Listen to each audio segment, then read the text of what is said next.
So I'm going to rotate our spaceship a little bit, somewhere here. I'm going to move it up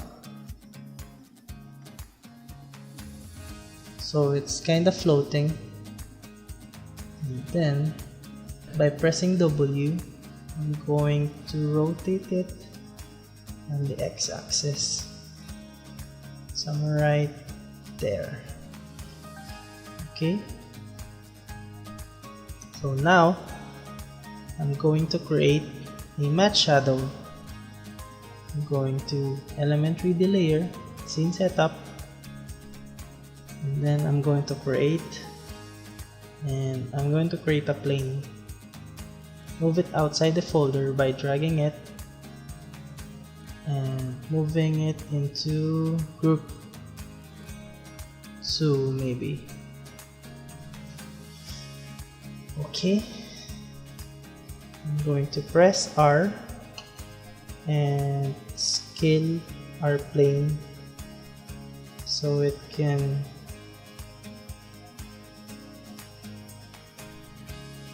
cover the spaceship. Okay, that would be enough. And then navigate to your presets, and on physical folder, this is a default folder for the free presets on your materials. So navigate into matte shadow and drag it on our plane. As you can see, since it is a matte shadow, it will turn the plane into a invisible plane, since it will just going to catch shadow. Then let's press OK. Now we're going to create a light. Click new light. For this, I'm going to use point light, and then fall off, set it to none, check cast shadows, and settings that I've used before are 60% on shadow darkness and shadow diffusion 700. You can play around on these settings to achieve the shadow look that you want. So for now, we're going to stick on these settings. Press OK, and then I'm going to position our light somewhere above our spaceship. Find out where the shadows are casting, and then put the light on the position of the sun. If you are using my footage, just put it somewhere here. Okay, and then we're going to element 3D, and on the render settings, go into shadows and click enable, and then as you can see, nothing happened yet. Just go to this shadow mode options and turn it into ray traced. As you can see, we have a shadow, but it kinda sucks. So on this shadow samples, I'm going to turn it into 4, and also for the multi-sampling. And then if we go into our top view, we're gonna see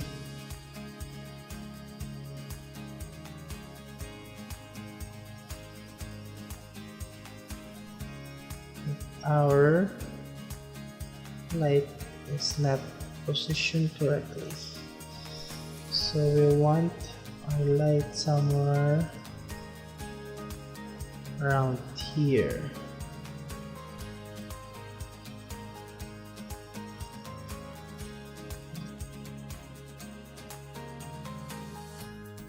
As you can see, it is casting our shadow more properly now. Okay, I'm going to animate our spaceship now by pressing R on our spaceship control and animating the X rotation. Okay, from here I'm going to make a keyframe by pressing this stopwatch and going to our last frame and moving it up somewhere around here. Okay, so we're getting there. We have a decent animation here, and you can see our shadow is reflecting our spaceship. So next we're going to color correct our spaceship so it can match the scene a little bit more. On our effects and preset, I'm going to type color match, and under key correct, grab the color matcher and put it on our element 3D layer. Minimize this on our color matcher effect. Our target layer is our footage, which is the aerial shot. As you can see, it kinda mimic the color of the footage. You can play with these settings. On strength, it's on 50%. You can turn it up on 100, but I think I'm okay with 50%. So I'm gonna put dust wave 3 in our scene, and then using the ellipse tool, I'm going to mask the smoke and feather it out. Now we can make this layer a 3D object. As you can see, it is now a 3D layer. Press AA, and I'm going to turn off accept shadows and accept lights.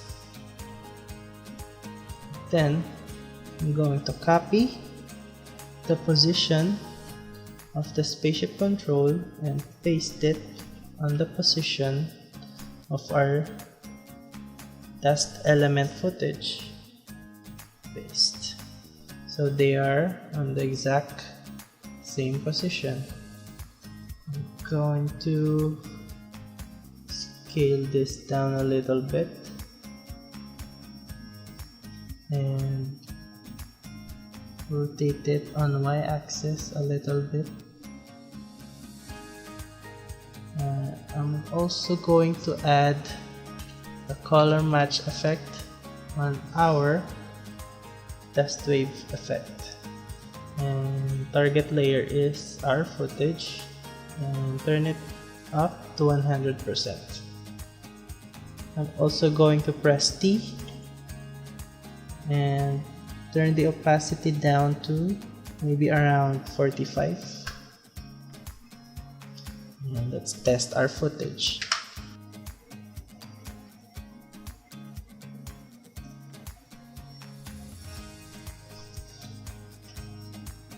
I'm going to move my dust wave effect somewhere around,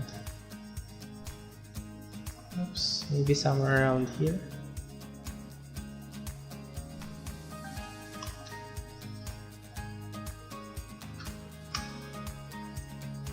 Okay, somewhere around here. I'm going to right click, column, and stretch. So we'll see the stretch option, and I'm gonna stretch the duration of our dust wave effect. Click it and this window will pop up, time stretch, and make it around 200.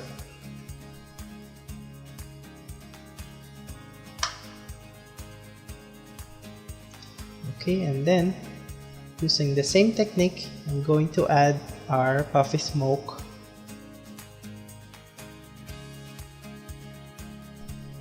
Mask it around using the ellipse tool and feather it out,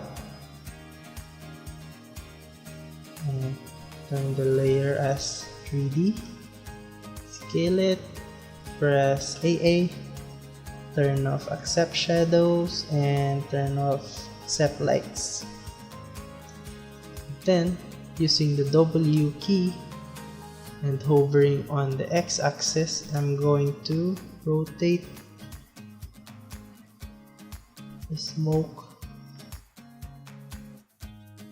somewhere around here, and then I'm going to position it here. You can duplicate the smoke and put it somewhere else here. And then I'm going to drag this behind or below our element 3D layer, so it is behind our 3D object. Going to test our footage.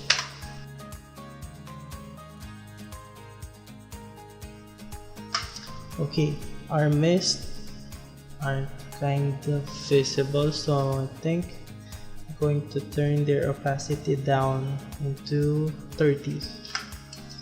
And then stretch them 200. Also this one, play it back. Okay, I'm going to add a camera lens blur effect on our 3D element layer. And on the options, navigate to layer and select our aerial shot footage. Turn it down to maybe 3.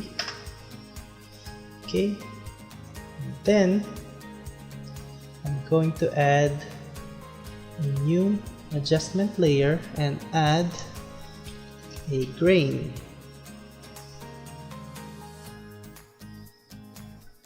Viewing mode to final output, and turn down the intensity to maybe 0.5 or maybe 0.3. This grain effect kinda blend the 3D object into the footage because everything has a grain. We're almost done, so maybe I'm going to add a curve to add a grade on our footage. Put it also on the adjustment layer and turn up or turn down our curve and the comma kinda up. Then going to blue, turn it up, and red also. Turn it a little bit down. So on this color, it's up to you if you add a grade, color correction, or anything you want. Maybe grade the whole scene. So yeah, we have our final output, and you can add more depending on your liking. I hope you learned something on our tutorial, and please, even if you did not enjoy the tutorial, don't forget to thumbs up and subscribe.